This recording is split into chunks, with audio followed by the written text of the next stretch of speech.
Queria partilhar-vos uma palavra de Deus e queria começássemos a abrir a palavra na segunda carta de Timóteo.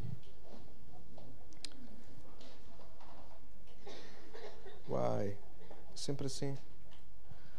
Alguém quer boicotar-me?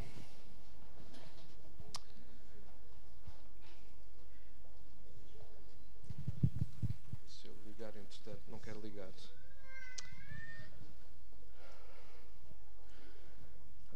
Eu queria que começássemos o capítulo 1, se vocês estiverem lá comigo, 2 Timóteo, capítulo 1, e se eu não estou em erro, é o verso 5.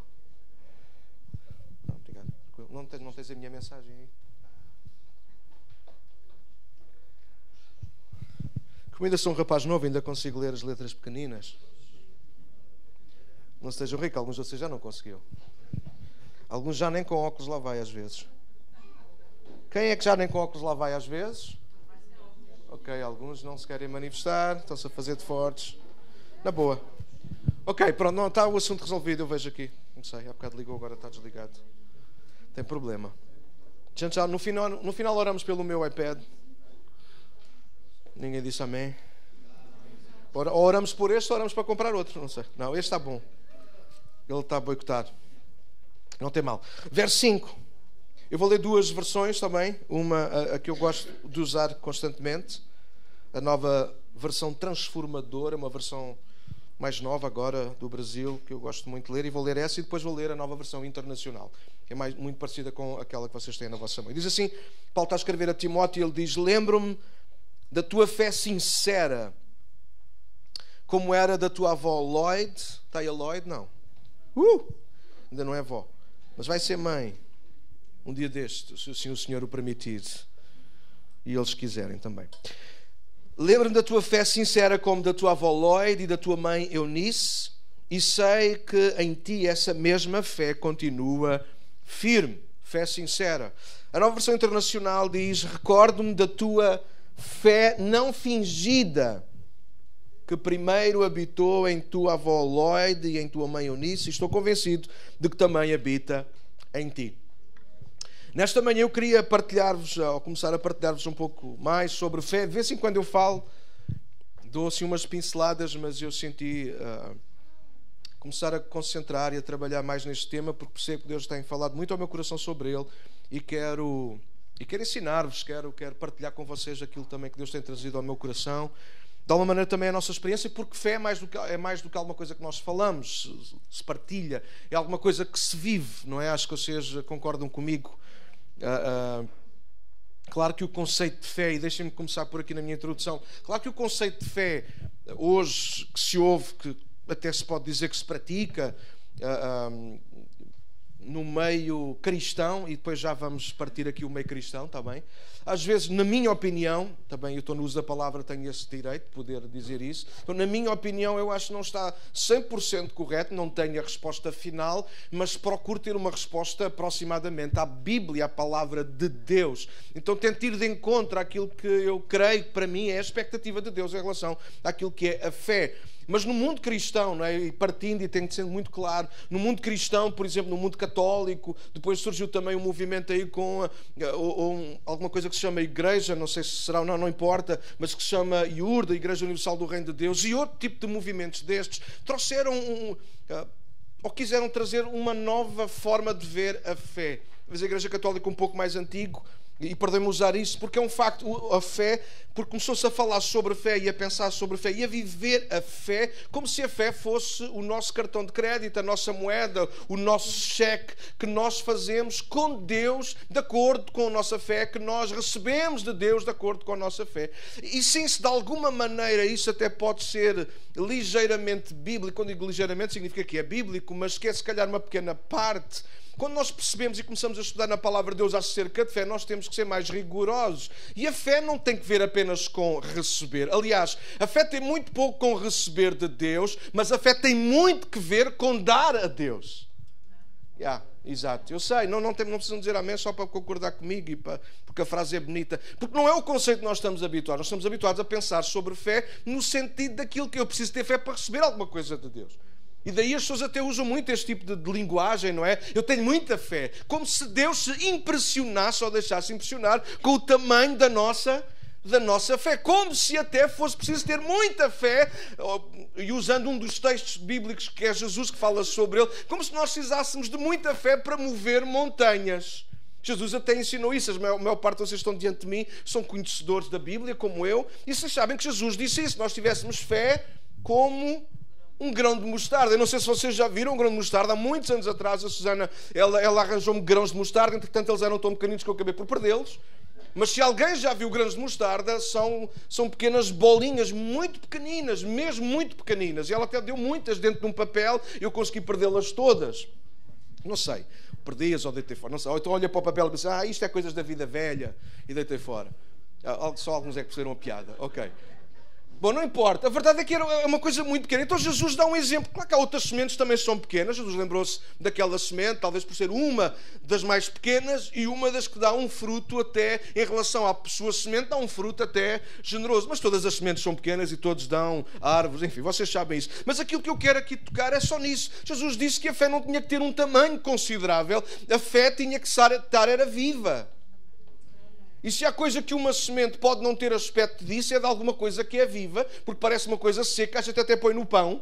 Hoje há o pão de semente. Quem gosta de pão de semente? Eu gosto. Depois quentinho, e depois as sementes ficam na boca a estalar. É muito bom. Mas a verdade é que aquilo é vivo. Se a gente planta... Alguém percebe do que eu estou a falar? A gente olha e hoje a gente dá desdém nisso, porque a gente não tem horta. A Catarina está a pensar em montar uma horta. Deve ser para pastar o borrego, com certeza. Vocês sabem que eu de vez em quando vou treinando assim umas piadas, porque quando isto já não der aqui no palco, eu vou tentar stand-up noutro sítio qualquer. Ok, estou a brincar. Então, isto só resumindo e concluindo aqui esta parte de introdução, um facto, Jesus não está a pedir-nos para termos um grande tamanho de fé, Jesus está a pedir-nos para termos uma fé viva. Uma fé que está acesa, uma fé que de facto acredita, confia. Agora, não confia apenas para receber, confia para se mover de acordo com aquilo que Deus espera. E aqui que entra mais do que nós recebermos, nós termos fé para conseguirmos dar. Não, a oferta já passou, não estou a falar de oferta, estou a falar de vida. Nós um dia vamos lá passar, mas só para perceber ainda melhor, aqueles que conhecem a Bíblia, Hebreus 11 ficou conhecido no meio cristão como o capítulo dos heróis da fé. Ora, os heróis da fé, quando nós vamos ver cada história deles, porque lá apenas estão pinceladas de coisas muito resumidas daquilo que eles fizeram, com Deus ou para Deus, quando nós vamos ler, nós não vamos ver aquilo que eles receberam, mas aquilo que pela fé eles estiveram prontos a dar. Aliás, a maior parte deles, mais do que dar, eles deram-se. Então, aquilo que eu quero partilhar convosco tem que ver com isso. E desejo que 2019 seja o ano da nossa fé sincera. E não estou a dizer que nós temos uma fé fingida. E aquilo que eu vou provar, vou tentar nesta manhã, no nosso tempo, mostrar, ensinar, partilhar convosco, é que sim, é que infelizmente, às vezes, eu próprio, e se calhar alguns de nós aqui, estamos a roçar aquilo que é a fé fingida. E nós vamos ver o que é isso. Sim, a palavra, a expressão soa mal, não é dura, é ofensiva. Mas é um facto. Tudo aquilo que não é 100% legítimo, genuíno, então desculpem, é falso, é fingido, é alguma coisa que não é genuína. Isto não significa que é terrivelmente mal, vamos todos para o inferno por causa de uma fé fingida, não. Significa que podemos estar a perder o melhor de Deus por causa de uma fé que não é sincera. Mas, se Paulo disse a Timóteo, e lembrem-se, quem faz parte da casa há mais tempo, sabe que há algum tempo atrás nós fomos partilhando sobre, usámos algumas expressões aqui também de Timóteo, há muito tempo atrás partilhei-vos sobre os versos 7 em diante, que fala de não deixar apagar a nossa chama. Paulo está a escrever a segunda carta a Timóteo porque Paulo está preocupado com o seu filho na fé, para que Timóteo não se perca, não perca o ministério, não deixe apagar o dom que está nele. Enfim, alguém percebe daquilo que eu estou a falar? Nós fazemos isso uns com os outros. O pastor tem muito essa obrigação e muito esse dever e muito esse prazer de fazer isso. Volta e meia uma mensagem, volta e meia um telefonema, volta e meia uma conversa, volta e meia um abraço e chama a atenção. Porque é isso mesmo, é isso que nós temos de fazer uns com os outros. Nós nos cuidarmos uns dos outros para que ninguém morra na fé, para que ninguém morra na sua vida com Deus, na sua vida piedosa. E a segunda carta tem que ver com isso. Mas Paulo vai dizer isso. Olha, Paulo, quando está a pensar em Timóteo, lembra-se de uma coisa muito particular. Paulo lembra-se, é isso que ele está a dizer, é isso o contexto do verso 5. Paulo quer trazer umas palavras para encorajar Timóteo, mas antes de ser encorajado, isto é brutal, isto é brilhante. Quando Paulo está para encorajar Timóteo, Paulo é encorajado ele próprio ao lembrar-se do quê? Porque é isso que ele diz no verso 5. Lembro-me da tua fé sincera. Uau, isto é fantástico. Paulo não apenas está a lembrar que Timóteo era um bom homem, que tinha uma chama, que tinha um ministério, mas Paulo, quando está a tentar encorajar Timóteo, ele não começa pela parte negativa. Olha, eu acho que tu não devias ter feito isto ou aquilo. Não, Paulo começa por alguma coisa que é positiva, tanto para Timóteo como para si mesmo. Ele diz, eu lembro da tua fé sincera. Se há coisa em que tu és bom, era na tua fé sincera. Alguém percebe? E Paulo pega nisso para começar a desenvolver então e tocar o coração deste jovem, deste homem do ministério novo que se chama Timóteo. E esta expressão, de facto, ela é muito fixe. Porque nas versões mais antigas, ou se quisermos dizer assim, nas versões com outra linguagem, vai dizer isso, por isso é que eu fui buscar a nova versão internacional, porque usa a expressão fé não fingida. Quem tem as Almeida corrigida, atualizadas ou outra assim do género, vocês vão encontrar isso lá. Paulo lembra-se da fé. A tradução que é feita ali, provavelmente mais forte, mais literal ainda. As nossas novas versões suavizam às vezes algumas palavras, mas a expressão é mesmo essa. É fé não fingida. E aqui, isto deixou-me aqui o cuco na cabeça, como se costuma dizer. Se Paulo escreve acerca de fé não fingida, é porque Paulo sabe que, infelizmente, existe fé fingida.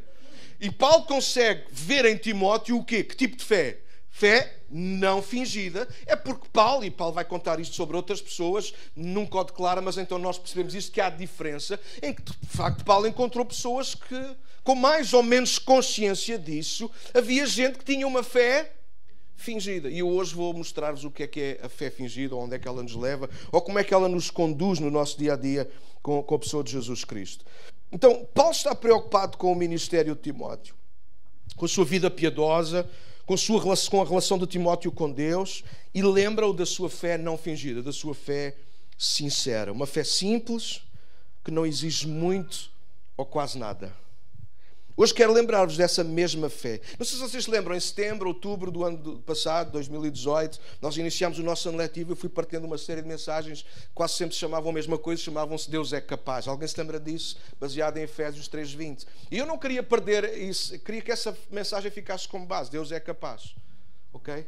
De do nada fazer todas as coisas, dos nossos restos fazer alguma coisa fantástica. Deus é capaz. Deus é capaz, Deus é capaz.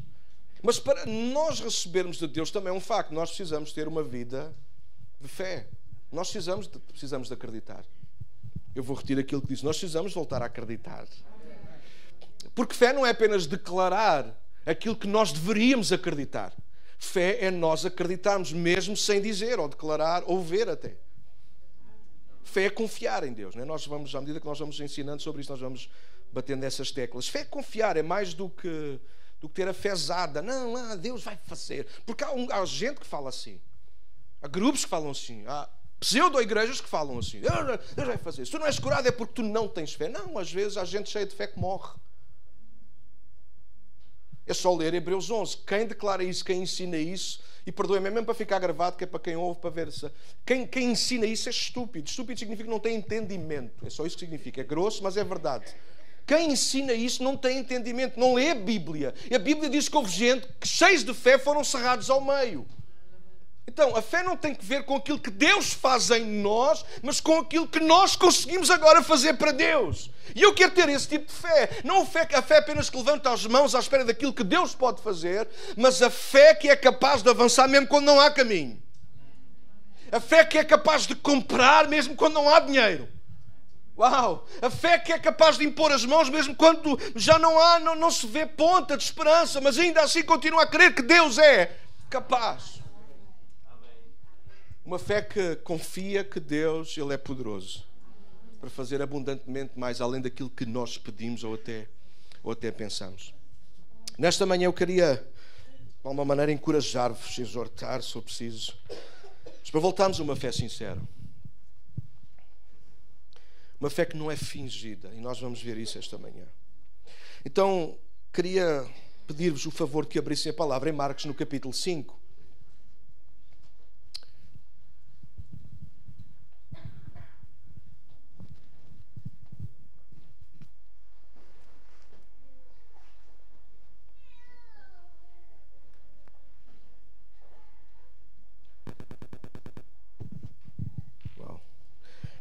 eu queria que nós lêssemos a partir do verso 25.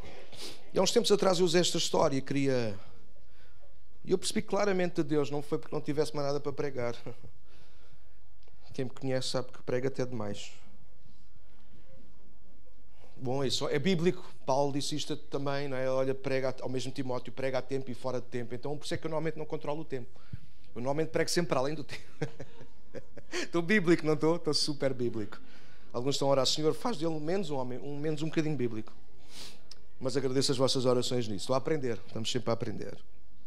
E reconhecer que me estico já é para mim passo para a mudança.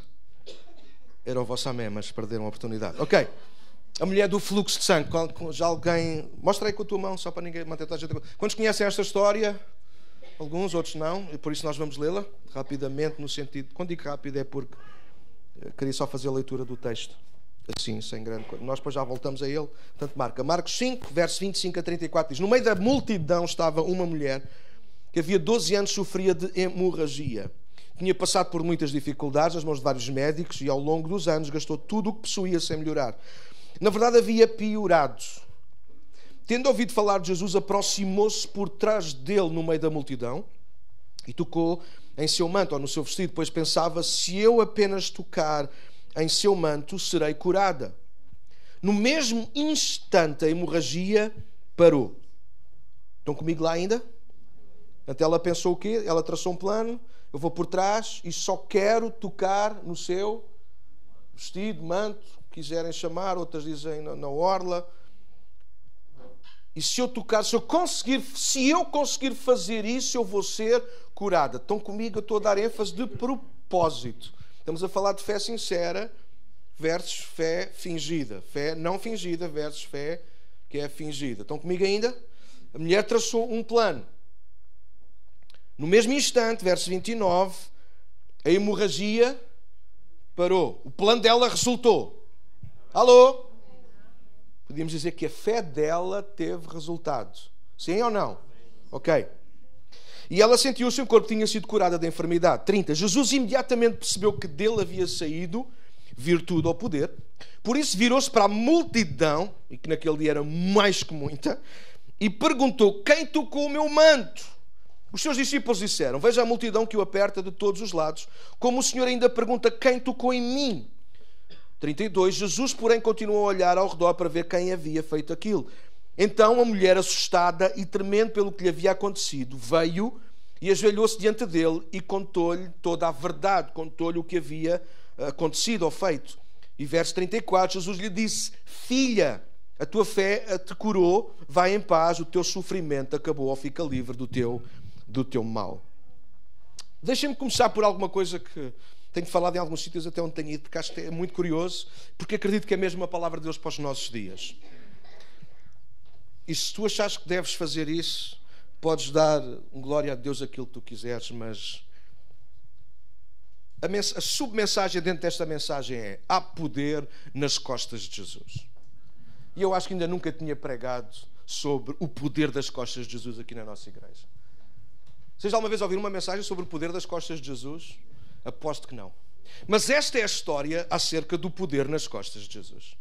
Se nós refletimos outra vez rapidamente naquilo que acabámos de ler, a mulher traça um plano. Qual é o plano? Se eu tão somente tocar no vestido. Então ela traça o plano. O plano é chegar até ao vestido. Mas ela consegue ser super, hiper, mega humilde. E ela vem por onde? Rápido. Frente ou trás? Trás. Então ela vem pelas costas de Jesus. Ela não fala com Jesus. Ela não vê a cara de Jesus, ela não vê qual é a cor dos olhos de Jesus, ela não ouve a voz, ela não conversa com Jesus, ela não dá as mãos a Jesus, ela não dá um abraço. Alguém está comigo, sim ou não? Não, ela vem por trás, somente pelas costas, toca na orla do seu vestido e no momento em que toca na orla do seu vestido ela fica curada. Diz a Bíblia, esta versão diz instantaneamente curada. É tal e qual, ela está em sofrimento, está em sofrimento, já não está. Foi instantaneamente, é tipo o arrebatamento. Quem conhece essa doutrina bíblica que Jesus nos vai buscar num abrir e fechar de olhos, esta mulher foi curada num abrir e fechar de olhos. No momento ela está doente, no momento exatamente a seguir ela já não está, porque simplesmente ela veio por detrás, pelas costas de Jesus, Ela estabelece o seu plano. Não digam ainda muitos améns, porque isso não digam que eu vou começar a estragar a história. Estamos a falar de fé sincera, fé não fingida versus fé fingida, fé que não é totalmente honesta. Esta mulher veio por detrás. Então a história diz-nos, o próprio Jesus diz isso lá no final, que esta mulher tinha fé. Mas tinha uma fé, ou tinha fé para a sua ferida. Agora já foi, né? Ela tinha fé para a sua ferida. A sua fé apenas lhe permitiu chegar por trás, e isto é o que a fé fingida faz. Vem por trás, faz-nos aproximar, chegar perto, furar a multidão, todos os obstáculos, tocar até, mas por trás, nunca pela frente. E isto ensina-nos o quê? Esta mulher representa-nos em muito. Sobretudo aqueles de nós que, mesmo inconscientemente, têm uma fé fingida. O que é isso? Ela tinha uma necessidade. Ouçam, por favor. E foi isso que a trouxe a Jesus. Vou repetir. Ela tinha uma necessidade e foi a necessidade que a trouxe a Jesus. Eu pergunto, nesta relação, quem é o centro? Ela, Jesus ou a necessidade? A necessidade. Já estamos lá a chegar, não é? Ela tinha uma necessidade e isso trouxe a Jesus. Por causa da necessidade, ela esforçou-se. Eu sublinho, por causa da necessidade que ela tinha, ela esforçou-se, ela aproximou-se, ela arriscou. Fazendo aqui um parênteses, porque é que eu digo arriscou? Porque uma mulher, nas condições dela, ela não podia estar no meio das outras pessoas. Ela era considerada imunda, imprópria. Ela não podia estar como um leproso ou outro tipo de doença que de alguma maneira fosse contagiosa. Alguém está a ouvir aquilo que eu estou a dizer? Ela não podia. Daí ela arrisca por causa da sua necessidade. Ela fez tanto, sujeitou-se tanto, mas à sua maneira. Quem é que traçou o plano? Foi Deus ou foi ela? Foi ela. Ela fez de acordo com aquilo que planeou. Como achou que seria melhor para quem? Para Jesus ou para ela? Para ela. Já estou a ver onde é que chega a fé fingida? Na fé fingida, o centro sempre somos nós. Claro que precisamos de ser espontâneos, criativos na nossa adoração, na nossa busca pela presença do Senhor, mas quando o centro somos só nós, as nossas coisas, os nossos problemas, as nossas músicas, a nossa performance, o que tem que só ver connosco, então corremos o risco de arranjar um problema maior. Esta mulher saiu curada da presença de Jesus, mas não o conheceu. Vou dizer outra vez. Esta mulher saiu da presença de Jesus, tocou em Jesus, mas não... Se Jesus, vocês já lemos a história, se Jesus não tem parado e perguntado e ficado à espera quem me tocou, esta mulher tinha perdido a oportunidade de conhecer Jesus face a face. E é isto que a fé fingida faz. A fé fingida faz-nos vir constantemente por onde? Por trás. Entendem a figura? Faz-nos vir por trás. Não, nós até vamos à pessoa certa. Até lhe tocamos, se for preciso, no vestido. Mas nós nunca nos expomos, nunca ficamos face a face. A fé sincera não apela àquilo que nós recebemos. A fé sincera apela a ficarmos face a face. Independentemente daquilo que Ele nos dá, independentemente daquilo que Ele faça ou não faça. A fé sincera sempre nos leva a ficar diante de Jesus. A fé fingida sempre nos levará a viver nas costas de Jesus, em que nós somos o centro, em que nós controlamos. Quem é que controlou quando é que ela podia entrar ou não podia entrar? Foi ela. Quem é que decidiu onde tocar? Foi ela. Quem é que decidiu ir-se embora? Foi ela. Quem é que está no controle de todas as coisas? É a mulher. Isso é o que a fé fingida faz. Leva-nos a ser nós a controlar. E usando uma linguagem mais dos nossos dias, vocês sabem que é isto, que se fala em montes de lugares. A gente faz declarações de fé. A gente ordena a Deus. Quem é o centro? A fé fingida leva-nos a mandar em Deus. Ou achamos. achamos que podemos mandar em Deus. Então nós declaramos que todas as enfermidades são curadas. A gente declara como se a minha declaração fosse a declaração de Deus. A fé fingida faz-nos achar que estamos no controle de alguma coisa. Sim, pastor, mas a mulher foi curada, certo. Mas eu pergunto, o que é mais importante na vida? Ser curados ou conhecer Jesus? Cuidado, não respondam levianamente. Porque se nós sempre sabemos aquilo que é correto. Sim, claro, conhecer Jesus, pastor, é o melhor da vida. Sim, mas quantos de nós às vezes estamos frustrados porque Ele não nos cura? Quantos de nós estamos frustrados porque Ele não responde à nossa oração? E às vezes estamos a viver sinceramente, sem sabermos, com mais ou menos consciência, então uma fé fingida, em que nós queríamos que as coisas fossem do nosso jeito. Porque é que Deus nunca mais responde? Se calhar o problema é da igreja, se calhar o problema é do pastor, se calhar o problema é do não sei o quê, se calhar o problema é de tudo. Cuidado. É verdade que esta mulher tocou, foi curada, mas ia perdendo o melhor que nós podemos ter na nossa vida e na que há de vir. Porque a nossa vida não é apenas isto aqui. Aqui é apenas uma passagem para nós nos prepararmos para esse grande encontro que um dia vamos ter face a face com Ele. Esta mulher quase que perdia tudo isso. Talvez seja ou sou uma mensagem meio triste, meio pesada, mas é um facto. Eu acredito que Deus está a falar muito com a igreja nos nossos dias acerca de fé. Jesus disse isso mesmo. Ele estava a falar sobre a oração, é o contexto, mas Ele perguntou isso. Quando o Filho de Deus voltar à terra, achará porventura Ele fé na terra? Porque vocês sabem, e nós já vamos passar a um outro ponto que eu acho que é muito interessante, mas a fé é importante. E nós percebemos que tipo de fé nós estamos a viver. Que tipo de fé nós estamos a ter para com Deus. Se é uma fé que é apenas um cartão de crédito que nós usamos para nós alcançarmos e termos aquilo que nós queremos e precisamos. Se é uma fé que nos está a ajudar a chegar cada vez mais perto dEle, do seu coração, da sua vontade.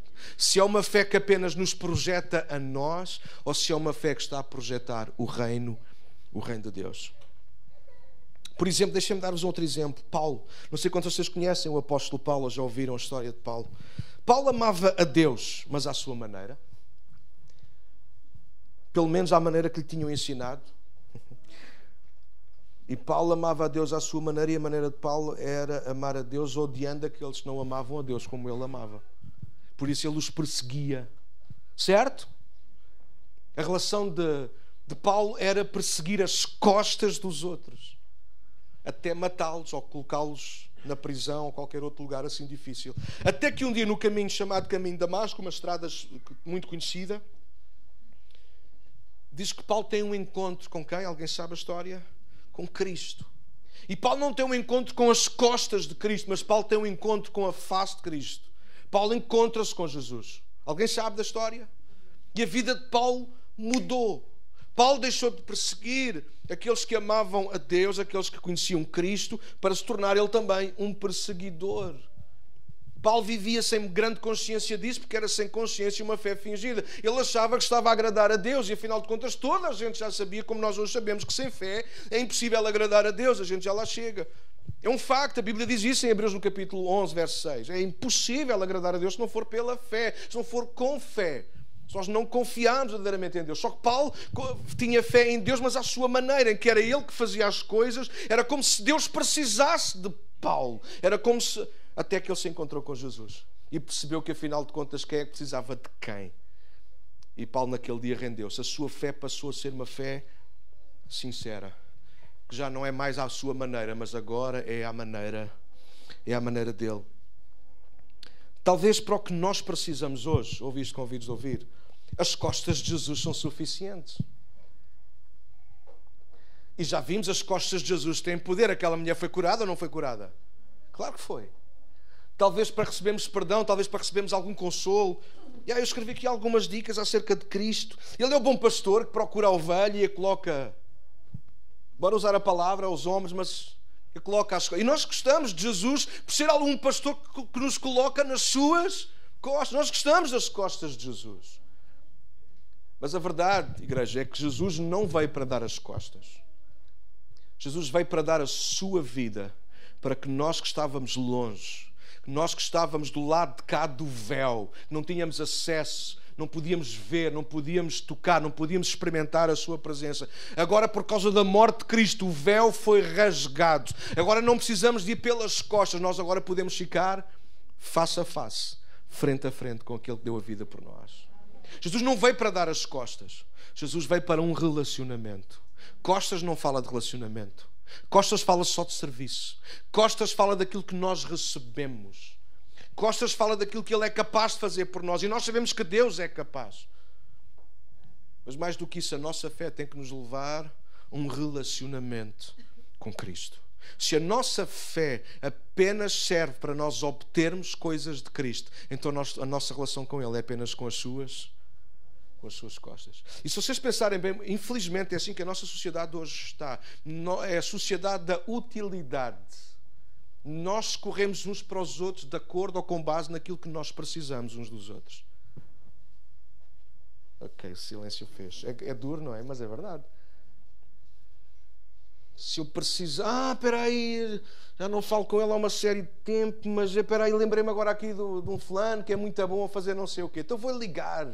Oi, fulano, estás bom?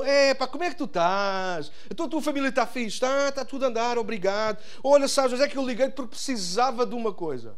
A gente nunca liga, a gente nunca se preocupa, a gente não ora por aquela pessoa. Mas eu sei que sou bipolar. Estou a brincar por um lado, depois de repente mudo e já estou bem da série. É verdade, Daniel. O Daniel fez assim um ar, que ele passou-se agora outra vez. E é um facto, nós somos muito assim. Hoje a sociedade é uma sociedade da utilidade. Se eu não preciso, não tem problema, eu não procuro, eu nem me lembro, nem sequer me lembrava. Porque não precisei. Um dia desse eu ouvi essa expressão. De alguém, olha, podias ter passado pela minha casa. Olha, nem me lembrei. Claro que não precisou de nada. Precisasse de alguma coisa daquela casa ou daquela pessoa, certo? Alguém percebe do que eu estou a falar? Não estou numa de afundar, mas é um facto. E a verdade é que isso trouxe para dentro da igreja. E nós, a igreja, somos muito assim com Cristo. Se nós precisamos, a gente ora. Se a gente precisa mesmo muito, a gente grita, a gente canta, a gente até dá oferta. Mas se a gente não precisa... A fé sincera que eu acredito que Paulo viu em Timóteo era uma fé despida de mais-valias. Sabe o que isso quer dizer? Era uma fé que simplesmente dizia: Ele é Deus, eu entrego-lhe a minha vida, independentemente daquilo que Ele me dê a mim. Só que o Evangelho começou a ganhar... A gente fala para quem sabe disso, não sabe, faz no Google a pesquisa. Mas havia os fariseus, não é? Os fariseus tinham a lei e depois criaram as suas adendas à lei. Alíneas, mais alíneas e tradição e uma série de coisas que foram colocando à volta da lei para ser ainda mais justo. E sabe, nós começámos a fazer o mesmo com o Evangelho. Nós temos o Evangelho puro, simples, mas depois começámos a acrescentar coisas para ver se isto...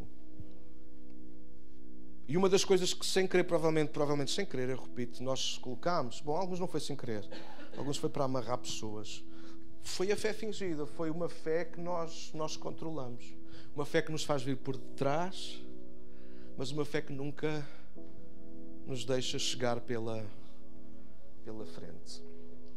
E eu queria fazer aqui uma comparação em relação ao amor e à fé. E a fé sincera sempre, eu acredito nisto, a fé sincera sempre nos leva ao amor. Sabes, a fé fingida não precisa de amar. Porque afinal, bora continuar na ilustração da mulher que ajuda-nos a entender isto. Aquela mulher precisou de amar Jesus para receber um milagre. Não, aliás, eu pergunto, é preciso amar Jesus para receber um milagre? Não, a gente sabe que não. No fundo a gente sabe que não. Mas para nós ficarmos presos a Jesus, nós precisamos de o amar? Claro que sim. Fé fingida não requer compromisso. Fé sincera está totalmente comprometida, independentemente daquilo que aconteça. Conseguem perceber a diferença, sim ou não? Faça o sinal com a cabeça. A fé fingida alimenta-se de resultados. A fé sincera alimenta o amor. Ele não me curou, mas eu amo na mesma. Ele não me livrou, mas Ele é o amor da minha vida. Alguém percebe isso? Como é que eu faço o teste para perceber que tipo de fé é que eu estou a viver? É por aí? O que é que nos desanima mais? Não conseguimos amá-lo mais ou não vermos mais o seu poder a manifestar-se nas nossas coisas? Você sabe que a fé fingida faz-nos ficar obcecados com as coisas. Isto não acontece, isto não muda, isto não assim, isto não assado. E de repente ficamos baralhados, perdidos. Porquê? Porque a fé fingida faz-nos achar que somos nós, porque temos fé, somos nós que estamos no controle e as coisas não acontecem. A fé sincera descansa, porque sabe que é Deus que está no controle. Isto não muda, isto nunca mais acaba, mas este filme nunca mais tem fim. A fé fingida faz-nos desesperar e dar voltas e procurar mais ajudas. Porque o que é que esta mulher fez durante 12 anos? Ela correu tudo o que podia para correr. Gastou tudo o que tinha e o que não tinha, se calhar. E a Bíblia vai dizer e fazer referência, indo cada vez a pior. Até que ouviu que Jesus passava na cidade, de perto do lugar onde ela certamente estava refugiada. E ela traçou um plano. Claro que eu não estou a condenar a senhora, entendam, estou apenas a usar a ilustração. Porque é um facto, a história também não termina apenas e só com a cura dela. A história termina com Jesus a chamar-lhe filha. E é aqui que entra o amor. Se esta mulher podia sair curada da presença de Jesus,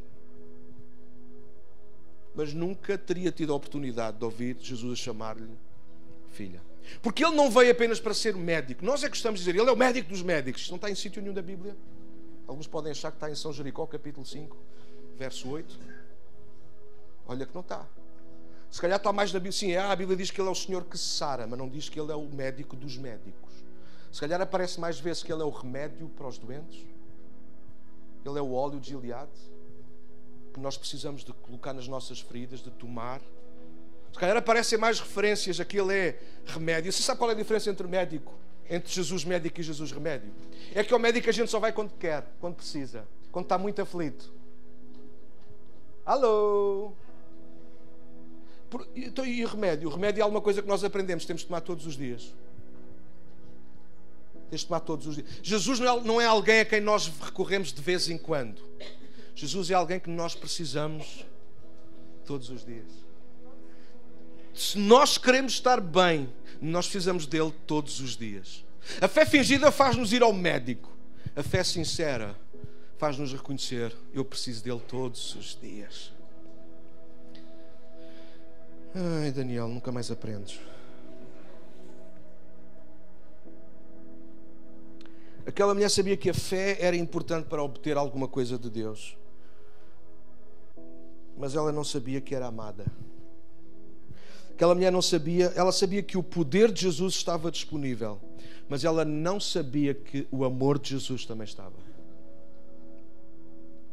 Ela sabia que Deus estava acessível, mas não sabia que era o amor que tornava Jesus acessível. Por isso ela talvez tomou a decisão de vir por trás, tocar na hora do seu vestido. Ela não queria incomodar ninguém, ela não queria que a vissem, ela queria passar despercebida. Como tantas vezes, se calhar nós, com mais consciência ou menos, nós não queremos chamar a atenção para nós. Mas a verdade é que, igreja, nós precisamos, sim, de chamar a atenção de Deus. E às vezes isso significa chamar a atenção para nós. No bom sentido, se me entendem. A Bíblia tem outras histórias. Estou-me a lembrar de uma outra mulher, assim, muito rapidamente. Uma mulher que nem sequer era do povo de Israel. Esta provavelmente seria. Uma mulher que apenas a Bíblia diz que era Sirofenícia, era uma zona mais para norte, já fora do território. E Jesus decidiu ir passar por aquele território. E diz que esta mulher vinha aos gritos atrás de Jesus. Ela queria a atenção de Jesus. E os discípulos começaram a ficar incomodados com aquilo. Alguém está a ouvir aquilo que eu estou a dizer? Ela não queria as costas de Jesus, ela queria a atenção de Jesus, ela queria que Jesus parasse por ela um instante que fosse. Claro que sim, quem trouxe foi a necessidade. Ela tinha uma filha que estava doente, possessa, terrivelmente possessa. E ela veio por trás de Jesus a gritar e a querer. E os discípulos disseram: Jesus, ao menos cumprimenta a Senhora, ao menos diz-lhe bom dia, despede-a, diz qualquer coisa. E Jesus nada. E a mulher continuou a insistir. Até que Jesus parou e virou-se para a mulher e disse: olha, eu não te vou atender, porque eu vim para os filhos de Israel, e não se dá o pãozinho fresquinho. E ela, aos cães, e ela disse: olha, Senhor, chama-me o que quiseres, mas até os cãezinhos comem das migalhas que caem da mesa. Portanto, eu não vou largar-te até que tu me ouças, até que a gente Sabe, a mulher da nossa história, ela veio por detrás, ela toca o vestido e vai-se embora curada. Ninguém tinha que saber. Alguém está a ouvir aquilo que eu estou a dizer? Isto é para nós, igreja. Este não é o tipo de relacionamento que Deus quer. E este não pode ser o tipo de relacionamento que a igreja tem, até uns com os outros, em que nós entramos e saímos, desde que a gente obtenha aquilo que precisa. Eu gosto de ir ali só para obter o meu tempinho de paz, gosto de cantar um bocadinho com eles, gosto da oração. O pregador podia ser um bocadinho mais coisa.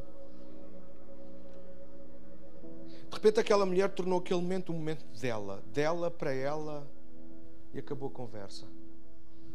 Igreja, o centro aqui não somos nós, o centro é Ele. Sim, Ele é o Deus que ainda faz milagres. Mas o maior milagre que eu e tu nós podemos desfrutar é nós o conhecermos, vamos usar a expressão, pode ser face a face. É termos um relacionamento em que podemos chamar Pai e ouvimos a sua voz a chamar-nos filhos. Mas eu continuo doente, eu continuo assim. Não continuas nada, tu continuas a ser um filho e uma filha de Deus. Ou achas que Deus não sabe as tuas limitações? Ou achas que Deus não sabe como é que te criou? Um dia Deus quis enviar um homem chamado Moisés, e Moisés resistiu, até que Moisés foi ao fundo da questão. O problema de Moisés não era com o povo, o problema de Moisés não era com o faraó, o problema de Moisés era ele próprio. Ele disse: Deus, eu não sei falar, pronto, é isto, já disse tudo. Eu não confio em mim mesmo, eu não presto. E Deus teve que dizer, olhar nos olhos de Moisés e dizer: olha, mas tu não achas que eu não sei? Tu não achas que fui eu que criei a tua boca? Eu sei que tu tens esse problema que tu tens. Deus não podia ter criado de forma perfeita, podia, mas porquê criou assim? Porque Deus é que sabe. Se calhar para nos ensinar que Deus não precisa da nossa perfeição, para exibir a perfeição dEle. Aliás, é no meio das nossas fraquezas, disse o apóstolo Paulo, que ouviu a voz de Deus a dizer-lhe isso. Era no meio das fraquezas dele, sim, às vezes os nossos lábios meio torcidos, do nosso corpo, dos nossos problemas, das nossas pancas, desculpem, é a palavra dos dias de hoje, não é? Nossas pancas. Deus sabe isso tudo. Ainda assim Ele escolheu-nos. Nós vimos isso no domingo passado. Nós somos ungidos, nós somos escolhidos de Deus. Não há nada que nos possa fazer ou obrigar a vir por detrás. Ele veio para dar a cara por nós. Quando Jesus morreu na cruz, Ele não morreu de costas, com vergonha de nós. Ele expôs-se voluntariamente por cada um de nós. Ele espera que nós façamos o mesmo. Fé sincera tem que ver com a nossa exposição para Ele. Fé sincera está constante e totalmente envolvida em amor. Mais preocupada em dar do que em receber. Mais ocupada em ser do que em parecer. Em conhecer do que ser conhecido. A fé fingida afasta o verdadeiro amor. Ela apenas se concentra em ter, em receber, em parecer, em aparecer. Ela não procura Jesus, apenas um milagre. A fé fingida traz-nos para perto quando precisarmos e enquanto precisarmos. Mas a fé sincera não precisa de razões para estar perto. O amor atrai-nos e isso chega. Paulo escreveu que o amor é maior que a fé. Ele disse isso em 1 Coríntios capítulo 3. Agora, porém, existem a fé, a esperança e o amor, mas o maior destes é o amor. Paulo não está a dizer para nós vivermos uma vida desprovida de fé. Paulo está a dizer é que aquilo que testa e prova a nossa fé é se nós amamos ou não amamos a Deus. O que é que nos faz ficar perto? A nossa necessidade ou o nosso amor? O que é que nos faz adorar a Deus? A nossa vontade de receber de Deus ou a nossa vontade de o amar ainda mais? A prova da fé fingida e da fé não fingida está no amor. Quer Deus faça, quer Ele não faça, eu fico perto. Fé sincera.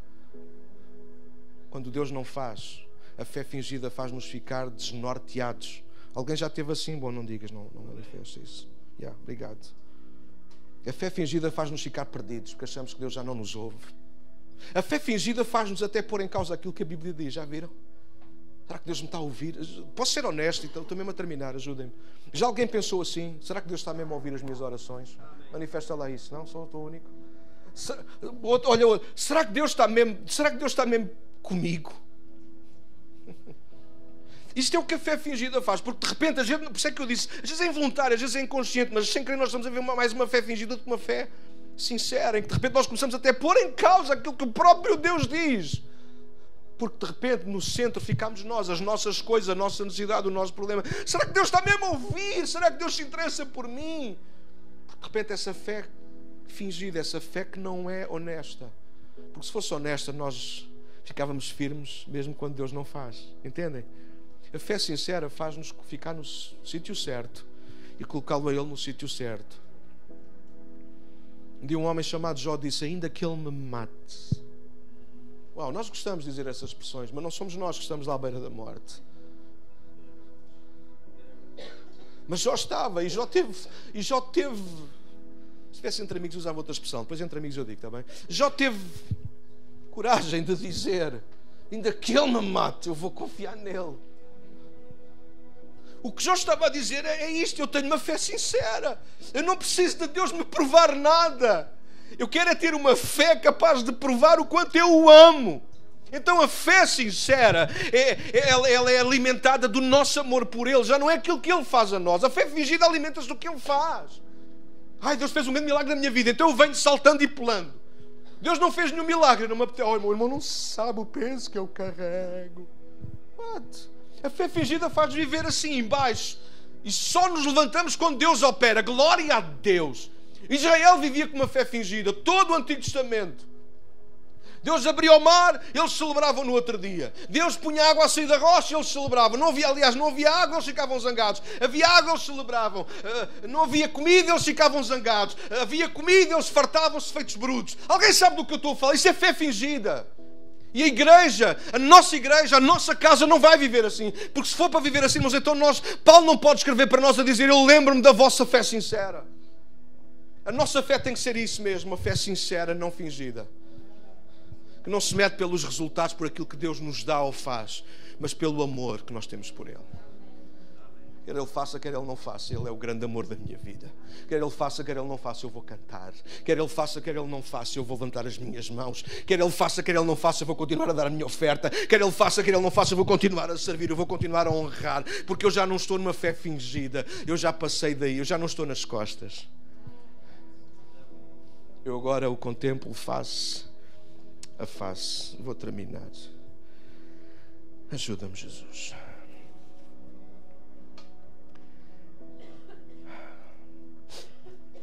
Nossa mulher da história, ela estava tão obcecada com a sua ferida aberta que quase perdia quem Jesus ele era. É Jesus que a manda parar. Ou melhor, é Jesus que manda parar tudo. Deixem-me terminar com a história em si. Lembram-se da história? Jesus tinha vindo do mar. Eles tinham estado a fazer viagens. Ele foi libertar um processo. E quando voltaram para trás encontraram esta grande multidão. Os discípulos estão todos cansados. E quando Jesus chega à praia está uma grande multidão, maior do que era habitual. Marcos vai dizer isso nos versículos 24, se eu não estou em erro. E no meio daquela multidão aparece um homem chamado Jairo, que tem, por sinal, no dia em que aquela mulher ficou doente, nasceu a filha de Jairo. A mulher tinha 12 anos de sofrido o fluxo de sangue. Naquele dia, aquela menina de Jairo nasceu e ela também tinha precisamente 12 anos e agora está à morte. E Jesus, por convite de Jairo, ele vai em direção à casa dele, naturalmente com as dificuldades todas de passar pelo meio de uma multidão. Alguém está comigo ainda? Mas Jesus acede e diz: eu vou lá à casa. E quando Jesus está a ir, acontece esta história, esta mulher. Mas lembra-se, Jesus vai em urgência, está uma menina de 12 anos a morrer.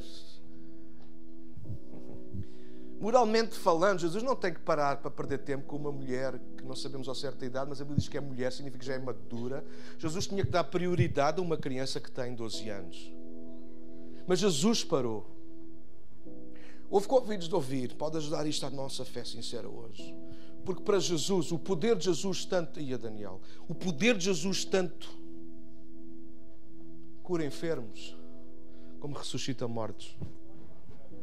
Jesus não se atrapalha se chegar lá e aquela menina estiver morta, porque para Jesus o seu poder, o seu amor é a mesma coisa. Ele tanto consegue dar vida aos mortos como curar um enfermo. Ele cura um enfermo como ele pode levantar alguém que está morto. Para nós não. Para nós a morte é um fim, mas para Jesus não. Então Jesus para no meio daquela emergência, porque Jesus, estou mesmo a terminar, ajudem-me. Jesus não quer perder e não quer que ela perca a oportunidade de se conhecerem.